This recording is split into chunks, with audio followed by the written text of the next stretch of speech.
Okay, first you got to get rid of this retaining ring.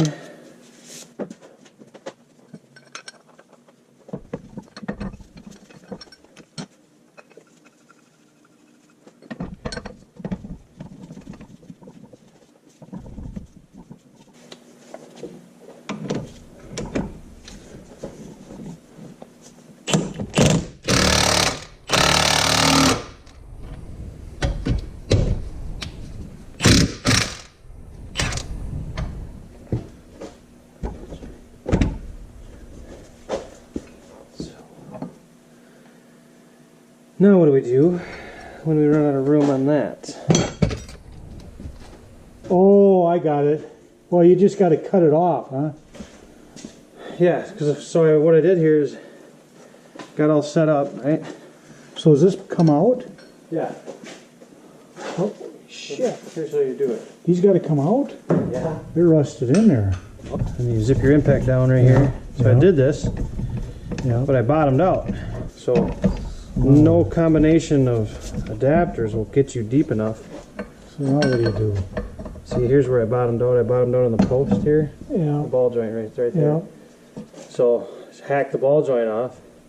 It doesn't matter. You just cut an inch off or whatever, or inch and a half. Oh, you're going to cut the whole thing. Yeah, you got a new one of these. Oh, yeah. Okay.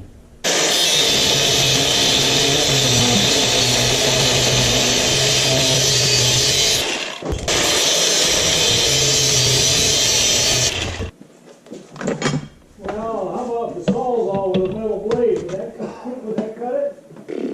I don't know. You're pretty tough going. I gotta find my big 2-pound hammer here.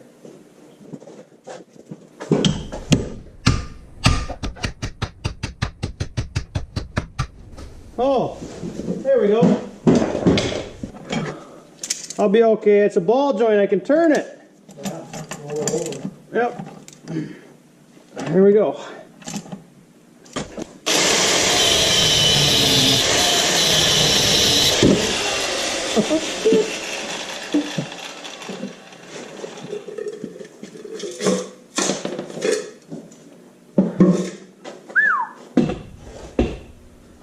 Yeah, that's some metal there, huh? Woo! Woo, doggy.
Yeah, you're tough.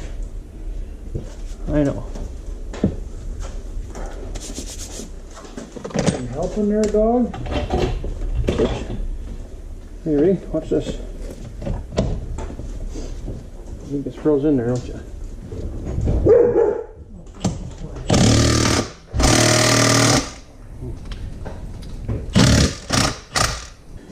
You pushing that the right way? I think so. I just got to readjust my hold here. It moved, it budged. Yeah, is that way, or is it, that hole's not tapered, huh?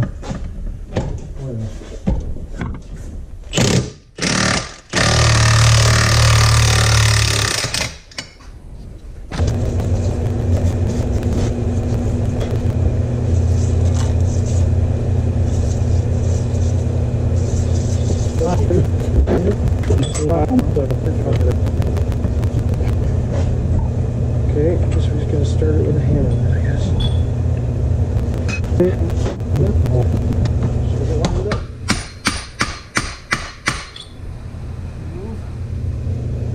Gotta go in. I think it moved a little. Oh yeah.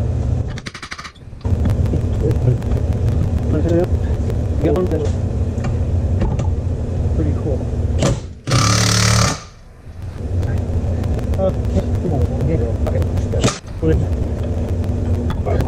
Here we go. You just watch.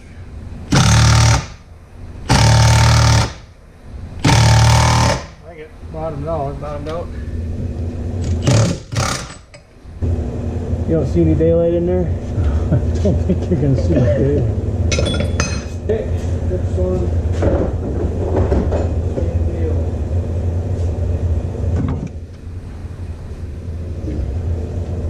God, this is a serious chunk of metal. Just like this.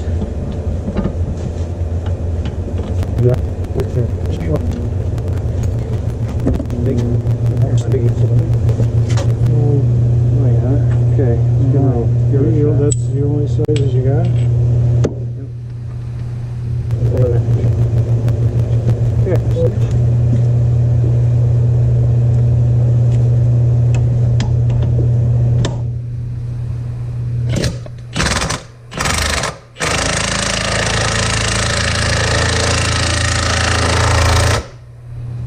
Step her up a notch. Ready? Okay, Bottom down. You loosen it.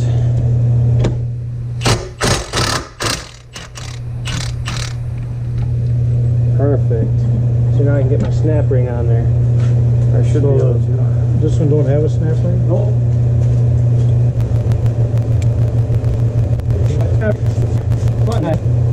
Whoa, that's great. There. Fun can.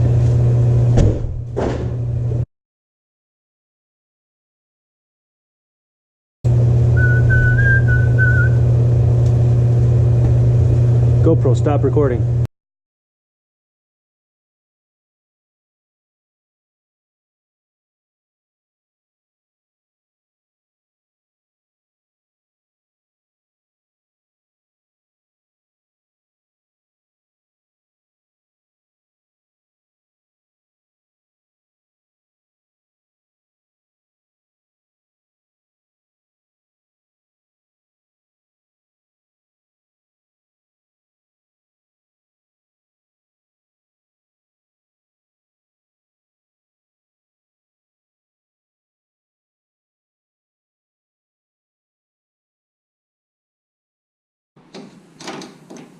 Okay, so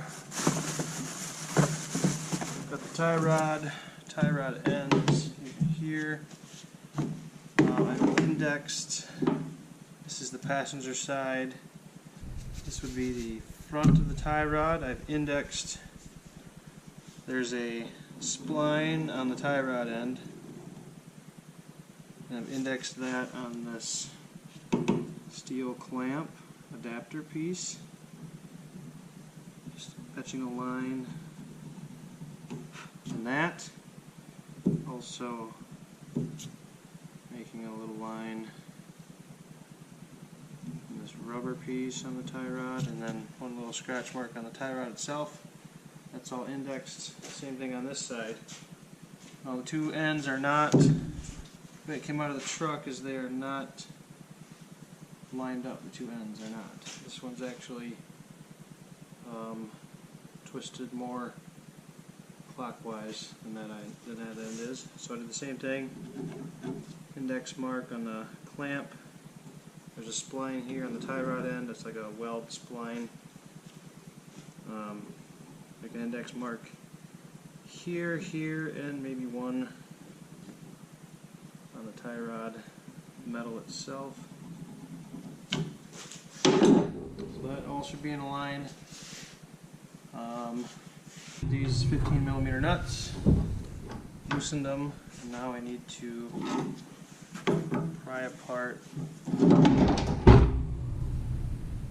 clamp so that I can untwist the tie rod end.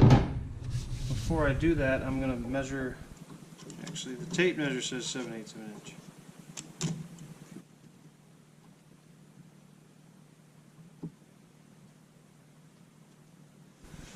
I can try to count the threads also.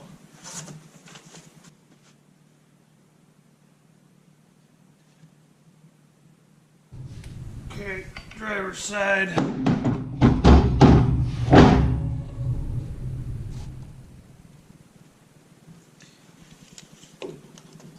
Tape measure reads 15/16. Number of threads exposed: 1, 2, 3, 4, 5, 6, 7, 8, 9, 10. Okay, I think we're ready to actually take them off.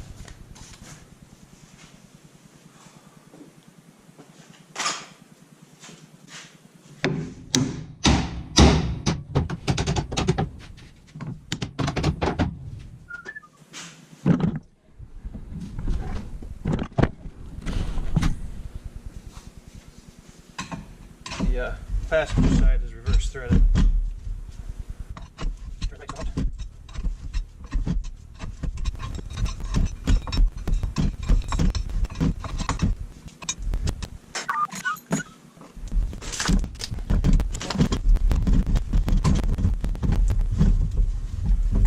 Wowzer.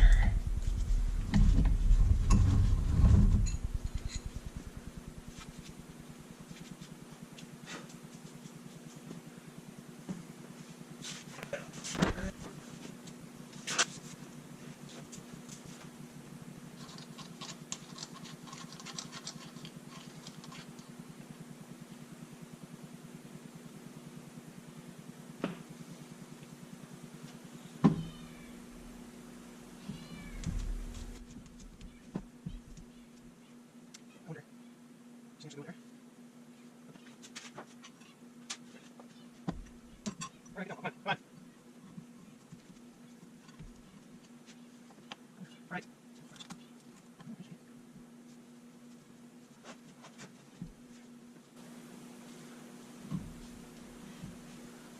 Well, I'll be dicked, man. Oh, there's a fucking thread protector on here. God. I'm blind as a bat. So there's a plastic thread protector on there. There. That thing. Very good. That felt like plastic or rubber. Weird.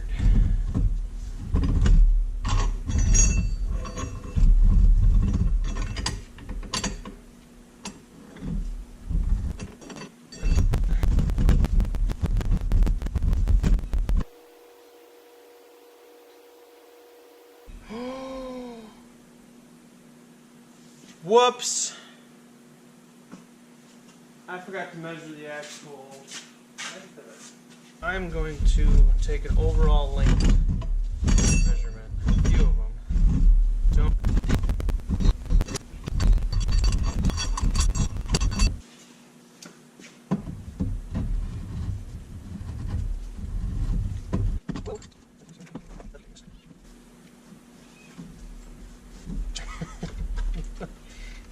Desperate, aren't you?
It's 13 millimeter.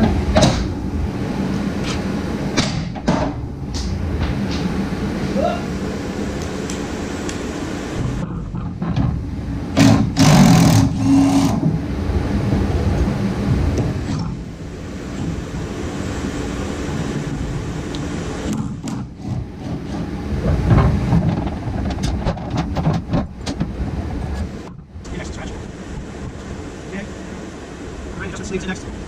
Press joint as well. 1, 2, 3, 4, 5, 6, 7, 8, 9, 10, 11, 12, 13, 13 and a half.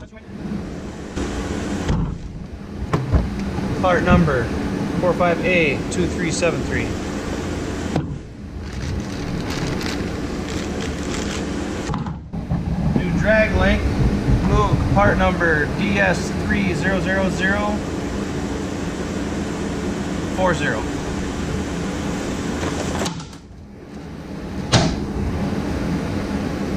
Spray some PB Blaster on here and take this apart.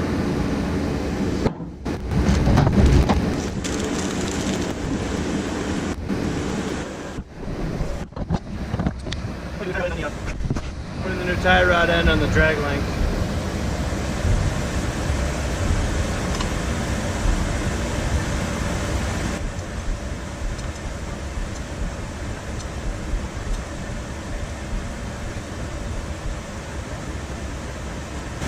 Okay, very good.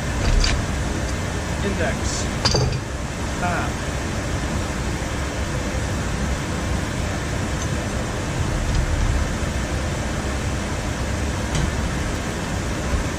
Oh.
Index marks.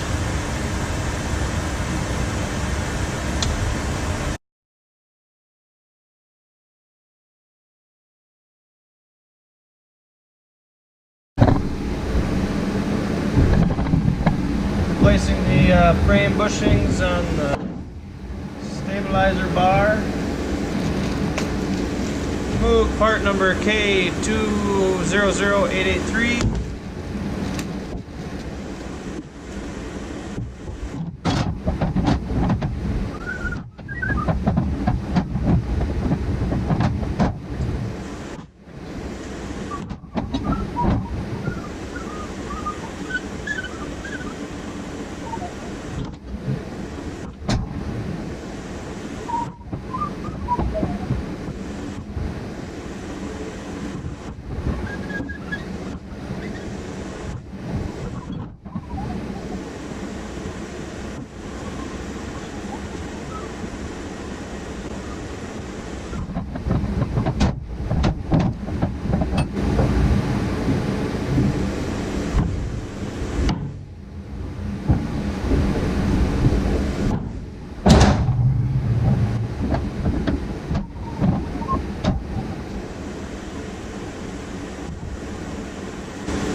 anyway.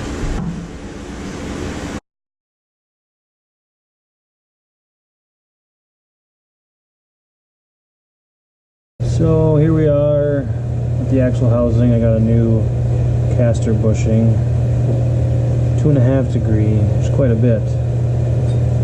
Trying to correct the problem that Fords have, not having enough positive caster.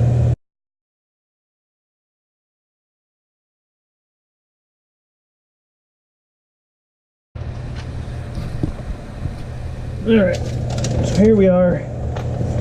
New ball joints on the passenger side, F350. This is a stock caster bushing, and I'm going to upgrade that to a larger bushing, one that provides more caster, because I heard that these Fords don't have enough caster from the factory. Well, I'm going to change that. Go ahead and pound out the old bushing.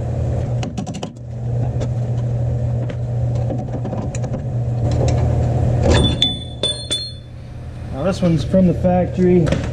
It's a positive 0.25 degree, quarter degree. I'm actually changing that to a pretty extreme one. This one's a 2.5 degree.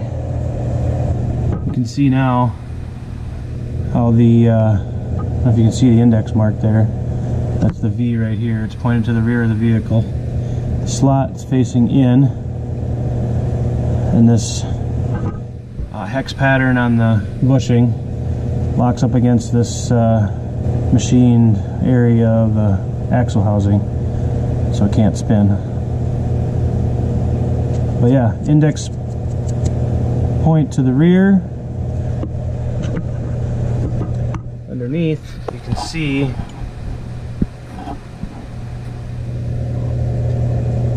the bushing now is going to place the bottom of the ball joint to the rear of the vehicle. And I just wanted to show everybody what I've learned with these sleeves, kind of how they affect the steering knuckles. So here is a AC Delco sleeve, 2.5 degree. Seems like a lot. Now if we turn the bushing, you can see knuckle moving. Slides on us. Get some better light in there for you. Angle forward. Nope. That's a negative caster. Oh man, I still don't understand this shit. So for positive caster, you want the bottom of the wheel forward. Positive caster would mean the steering axis line meets the ground in front of the wheel, in front of the tire, touching the ground. This is the passenger side, so we got to tilt it back like this. If you turn the bushing, you can see the steering knuckle react around the ball joint, and I want the bushing to be right here. Okay, and now it's not going in.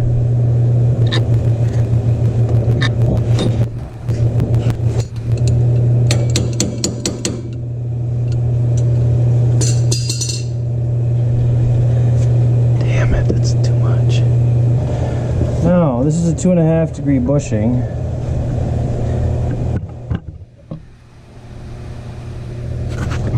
Look at the amount of caster there is now. You can see how that ball joint is just bent right over.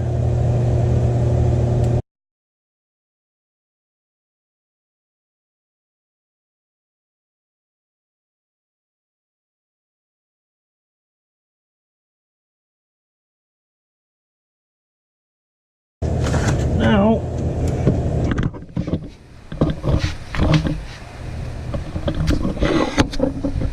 tighten the lower ball joint. First step is 47 foot-pounds.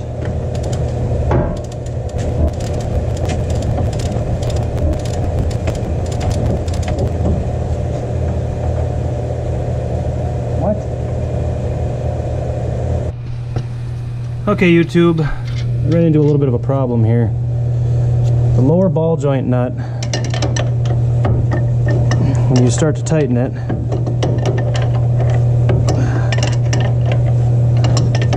it gets tighter until it spins the ball joint. So, after trying to get a screwdriver in there or something to get it started, I think it's because this nut is actually staked. Actually, I'll show you.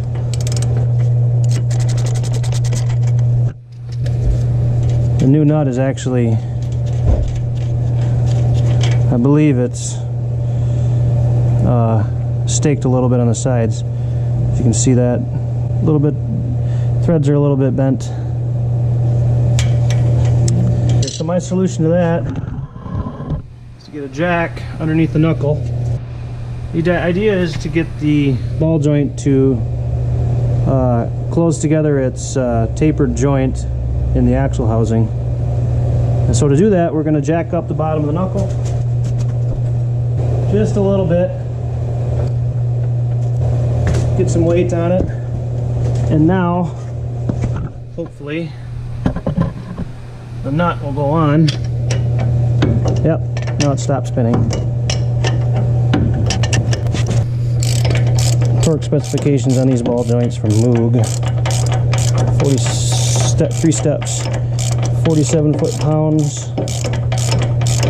on the bottom, and then you move to the top. I believe it's 65 on the, I better go get the paper. Step 1 is 47 on the lower. Step 2 says go to step 3. Step 3 is upper 69 foot-pounds.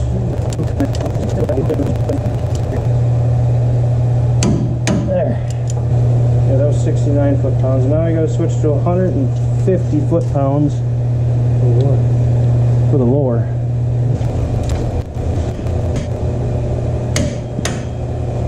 Okay, 150 foot-pounds on the lower. And then don't forget your cotter pin up top. I lucked out. Mine lines up perfect without moving the nut.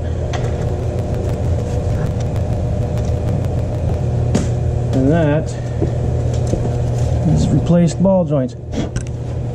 All right.